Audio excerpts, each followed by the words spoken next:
Greetings, YouTube. Even though I have not made a video specifically about this, I have been updated for several weeks, but especially in the last 24 to 48 hours, about the drama of, as I'm calling, as the greater gifting event or as the gifting event turns.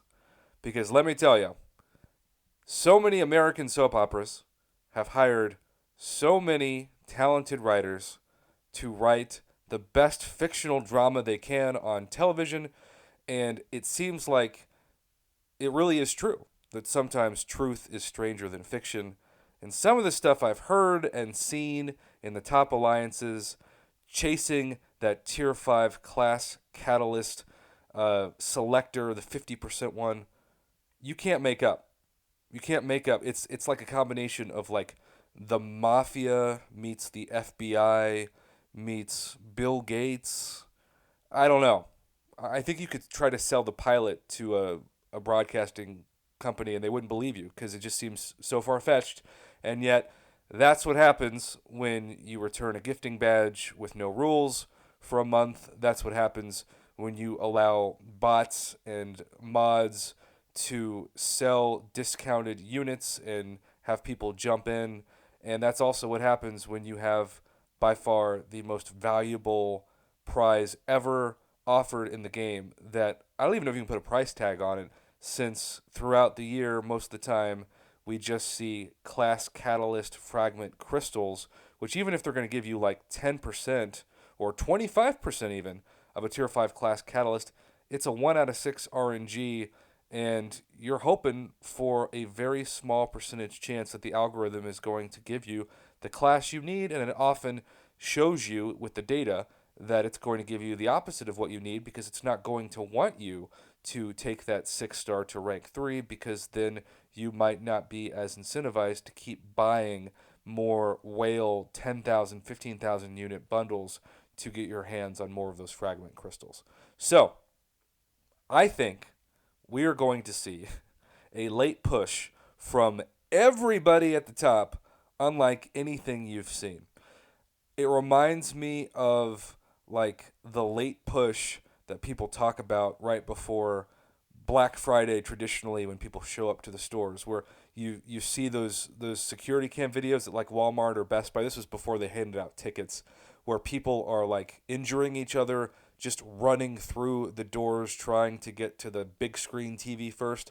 Only instead it's just trying to buy and gift as many, most likely greater gifting crystals, but maybe it'll be other items that they have mathematically chosen are the best values for the points for the event in. You're going to see scores that might double in an hour. Who knows? I still think if it was up to me and I was the Kabam czar for a day, I would make it to where you can't kick people during the gifting event. You have to go with who is in your alliance. And I'm going to get some pushback for that because people are going to say, Prof, what if you have a cheater? What if you have a bum? Well, you use the month before the gifting event starts to really assess with the rest of your alliance leaders if there's anybody that just deserves the boot. You do not risk bringing in a new account that could be a cheater right before the gifting event. And if you do, you risk getting your alliance docked if it turns out that they're kicked. That's on you. But ideally, you want to be with people throughout the whole month. And what's also really nice is they can't leave. So you hear these horror stories of people who are big spenders who get bought out, right? Like, hey, I know that you spend thousands on this game, so I'll give you $1,000 cash to leave your alliance and join ours because we need your points in the gifting event. That happens all the time. That would stop that. But again, if you stop this and you make up rules that make sense, you cut Kabam's profits by a large margin. So I don't think it's going to stop, but I am hopeful that after all the fraud that went on and all of the shadiness and the leaks, like the White House might not have more leaks at this point than MCOC alliances.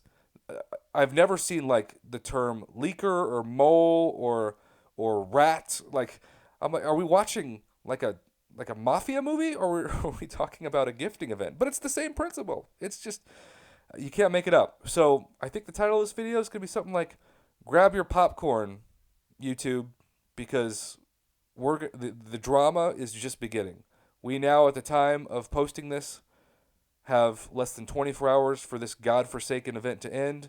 I do think, in a large regard, the way the gifting system is set up is actually hurting the community more than helping. But several of you have also told me that you are now continuing to play the game because you spent 300 units and were gifted 15,000 6-star shards. It ended up being your 6-star Corvus or 5-star shards, and you finally got your Omega Red. So I get that there's been a lot of good that's come from the RNG of especially like rank up materials and crystal shards. There's also been a lot of bad, and I don't blame these alliances. I don't even blame the cheaters. I blame Kabam for making it the Wild West of gifting, where there are almost no rules in place. So the more you can cheat, the more you can win.